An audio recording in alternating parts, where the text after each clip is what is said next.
It's alive.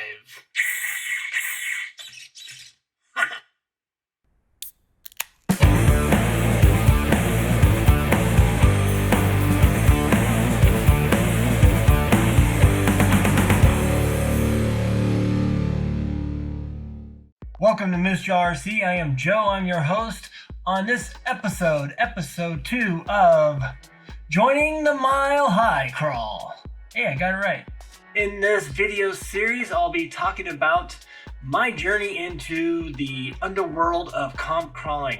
This is so new to me. Maybe it's new to you, and maybe my mistakes and my successes will help you along your journey later on if you watch this video about joining a comp. I admittedly saying I have never ever in my years of RC trucks, little tiny trucks, have ever done a comp crawl. I never even took a gate seriously. This is totally new for me, and who knows what's gonna happen. My expectations are low, but my hopes are high. And where we are gonna comp is in Red Feathers, Colorado for the Team Garage Hack Regional Championships, June 1st to June 4th. Cannot wait to see Colorado. I've landed there. I hear it looks lovely this time of year, but that's all I know about it. Got a lot of friends going, gonna meet some new friends, and maybe some acquaintances from this YouTube channel. Make sure to say hi if you see me in Colorado. In the first episode, we went over what I had, what I borrowed, and what I had to get on this. With the G-Speed low center gravity chassis that I already had. I had to get some parts from Rock RC Pirates and some Vanquish stuff, some leftovers, some tires, some wheels, and all that. And what we have is basically the chassis from the last episode. So before we get into episode 2 and what we've done since then, hit that like button, subscribe, and leave a comment, and looking forward to seeing what you have to say. So let's get right to it. So we finally got down to thinking about electronics.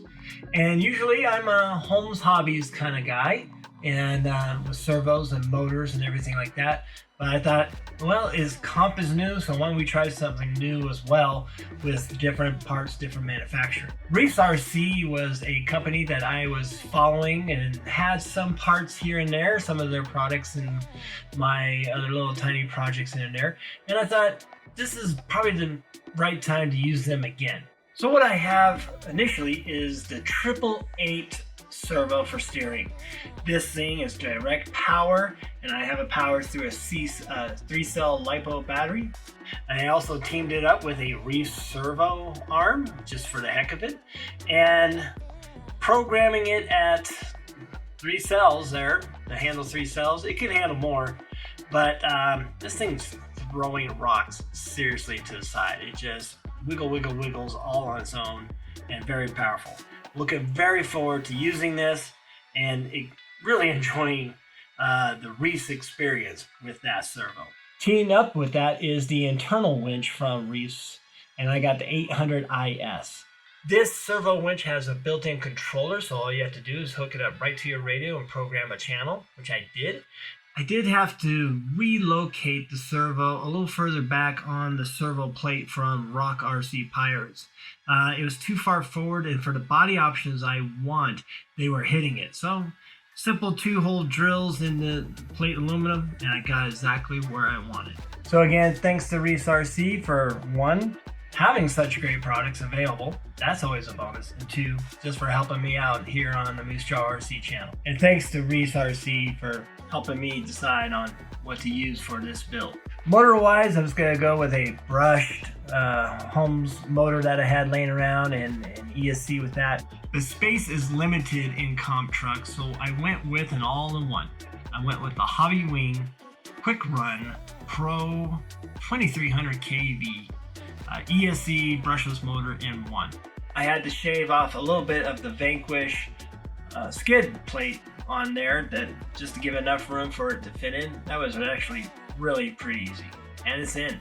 It's going. I will say that this motor literally lives up to It's hype. It is super smooth, slow crawl. It's probably the slowest moving, but buttery smooth. I think I discovered with the 2300 kV, I found my sweet spot. I've had 2700 kV, which still seems a little more wheel speed than I care for. This 2300 kV seems just right. So with that, we got our electronics in, all powered through a Futaba receiver and a Tattoo from Gen A 650 milliamp 3-cell LiPo battery. We're ready to roll. Clean up the wire nice and neat, as good as I can get it, and no worries of any wires coming loose and getting tangled up or anything. And leaving room for an interior work for the bodies that I'm going to be adding.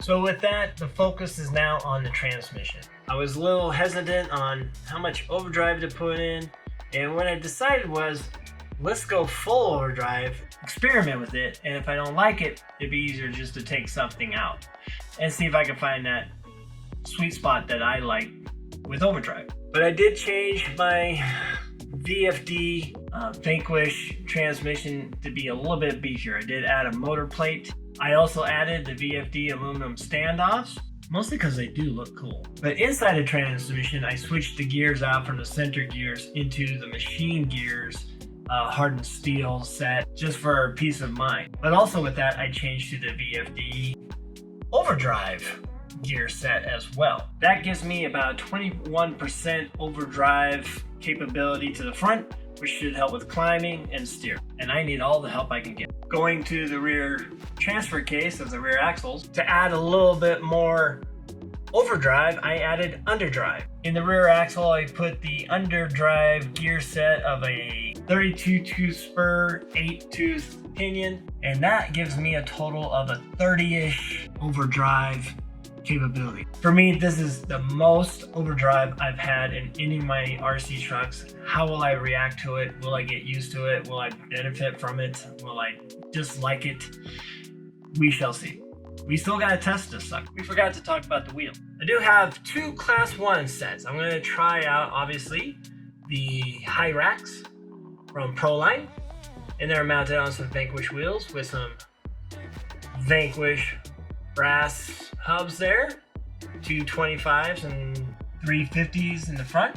But just in case I don't like those, we have these Vanquish wheels mounted with Vanquish, the new Falcon Class 1 RT Wild Peaks.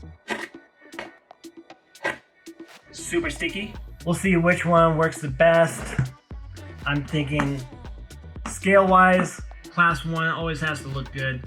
We'll probably go with the Falcons from Vanquish.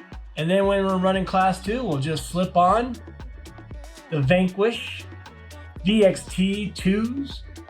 They say they're 4.75, so it must be true. These tires I like a lot. These make me a better driver. I find myself driving better, hitting other lines a lot better than I usually do. And this was a no-brainer. For Class 2, I was gonna go with these, obviously. Have to. But we still have to test all this stuff and see how it works on the rocks before we get to the Rockies. So hopefully we'll get that in soon. And make those tough decisions. Another thing with all sets of wheels, it does have the Vanquish brass rings inside there for the front only. This is a setup that I find really helps my driving and so forth. I'm not too much worried about rotating weight because honestly, I think what I have in here is pretty tough. I think it can handle it all. So with that, all powered up, all bolted in, all in place, ready just for bodies next, we have a moving truck. I haven't really tested it yet. The weather hasn't been very nice around here or even time to do so. But I'm hoping to take this out real soon and test my skills with this new idea of comp truck. So the other thing is to build 3 bodies. And then why 3 when I'm not running Class 3? I'm gonna have one body for Concours. I'm gonna have one body for Class 1 and another body for Class 2. On the day of Class 3 Sunday, I'm just there to help out my friends if they need my help during a comp and be there with tools or maybe some parts in case something goes wrong. Or if they're okay, I think I'll just bolt on a larger battery and tool around with this around Red Feathers. I can't wait to see the scenery, to see the terrain, and crawl some rocks. So what are we going to do body-wise? Well, that will be up in episode 3. I will tell you we have some help coming a long way. We're going to have some cage work for one, or actually 2 bodies. One, we're just going to make look as real as all heck, class 1 of course.